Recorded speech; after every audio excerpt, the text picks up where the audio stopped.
Carta número 5, el sumo sacerdote.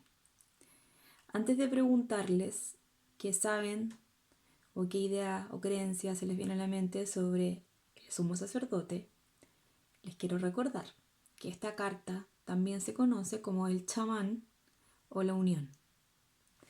¿Por qué?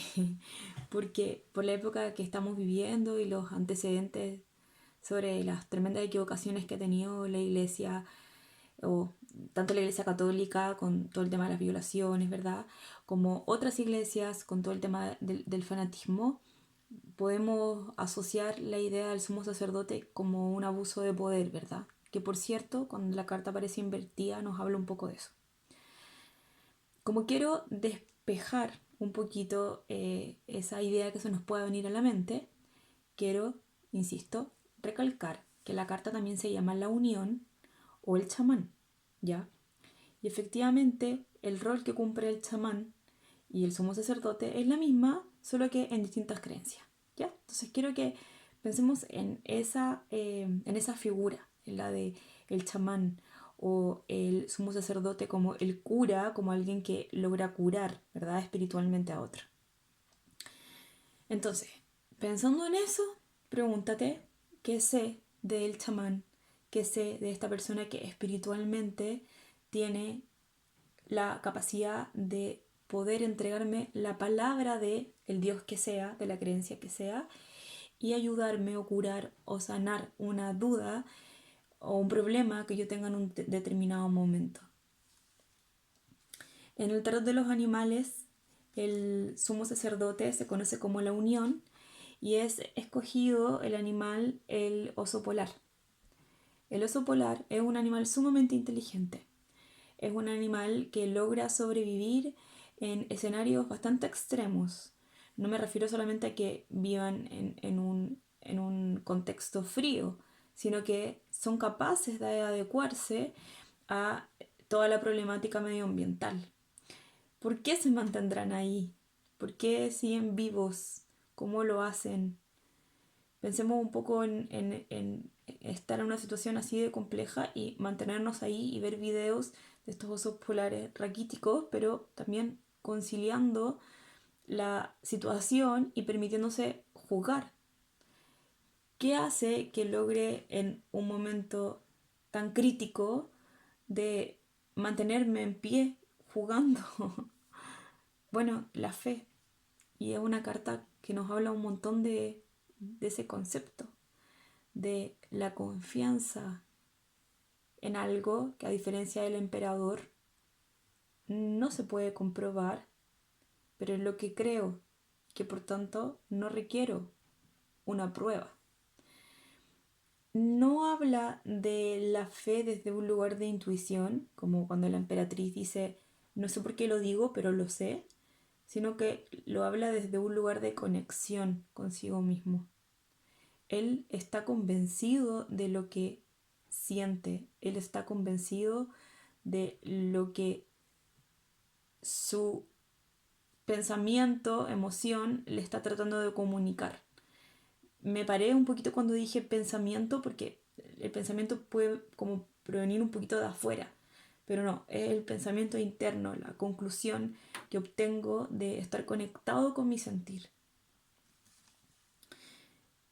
En el tarot Marsella y en el tarot Visconti nuevamente aparecen los personajes con barba blanca, lo que nos aventuraría a pensar que, al igual que en el emperador, este personaje es un personaje que tiene mucha experiencia.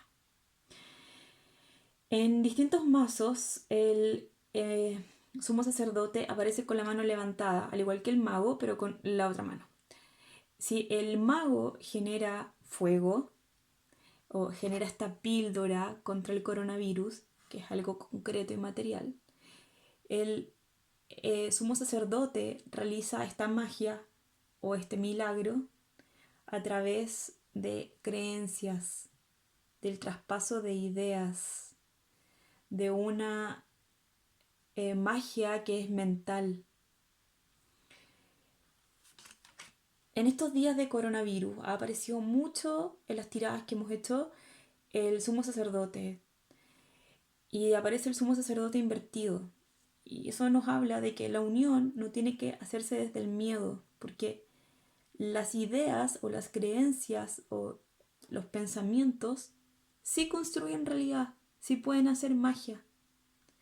Y por eso es tan importante entender el sumo sacerdote como un poder que hasta es más importante que el del emperador, porque es un poder que yo no logro percibir, yo no puedo atacar, no puedo matar tu manera de pensar o tu manera de sentir.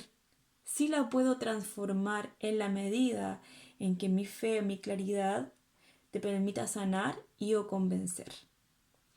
La palabra convencimiento es súper importante en esta carta, porque si se fijan, el sumo sacerdote en el tarot de Marsella tiene una mano acá y la otra aquí.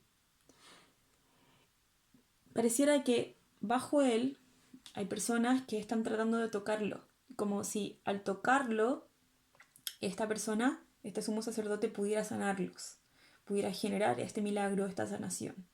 Y también nos habla de personas que le están brindando homenaje.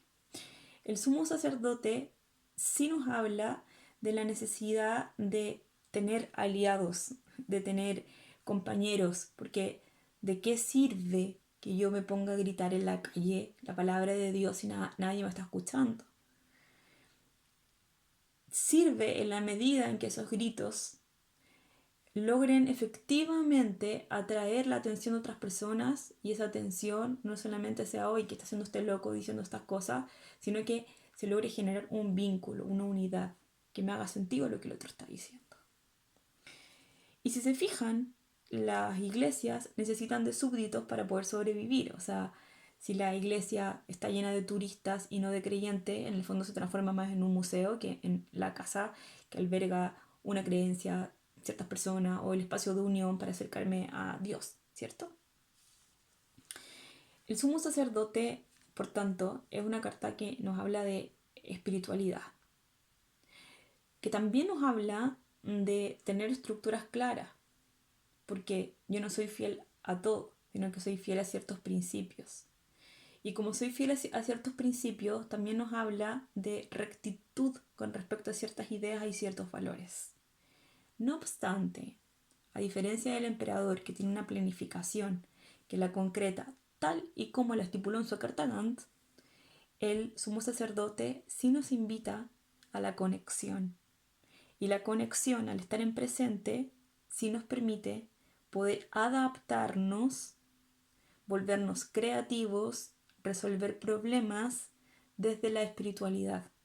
Se los voy a plantear de este modo. El emperador podría construir un condominio al lado de un volcán, ¿ya? Y resulta que el volcán erupciona, se dice, y toda la lava cae y arrasa con el condominio. Lo que el emperador haría sería construirle una pared al volcán. ¿Por qué? Resulta que el volcán puso en peligro su condominio y nada ni nadie puede tocar su condominio. Entonces él se mantiene intacto en su estructura y la mantiene. El sumo sacerdote lo que haría sería decir, quiero construir este condominio, pero ¿me estará la naturaleza diciendo algo? ¿Será que acaso soy yo el que me tengo que adaptar y quizás cambiarme de espacio y no estar al lado de un volcán que su tarea es justamente generar lava para generar equilibrio? Bueno, los que son científicos entenderán, ¿verdad? Pero a lo que quiero llegar es que el sumo sacerdote sí está dispuesto a poder adaptarse porque entiende que en el conflicto o que en el cambio de la estructura hay una oportunidad. Ahora bien, lo que les adelanté al principio. Cuando el sumo sacerdote aparece invertido, evidentemente nos habla de que hay una paralización o hay un bloqueo de esta energía de mayor adaptabilidad, de permitirme entender por qué puede estar ocurriendo algo, que podría haber un abuso o un abuso de poder, de en el fondo tratar de convencerte de algo en pos de algo que yo quiero, de estar necesitado de la aprobación de otras personas. Por ejemplo, si alguien está mal en el trabajo, te dice, en verdad mis compañeros son un pésimo equipo de trabajo y demasiado cagüín, etcétera, etcétera, y aparece el sumo sacerdote invertido como consejo, la invitación es a que esta persona se adapte al grupo y más que criticarla, se pregunte qué está dejando de hacer para poder adaptarse a este grupo. A que sea transparente, a que si siente que hay demasiado cagüín y que es complejo manejar un buen ambiente laboral, que él sea transparente, actúe de la manera que a él le parezca correcta y, por ejemplo, genere una reunión en que las personas se puedan unir, ¿verdad? Y proponer distintas medidas para hacer de este espacio negativo un espacio positivo. Pasemos a la siguiente carta.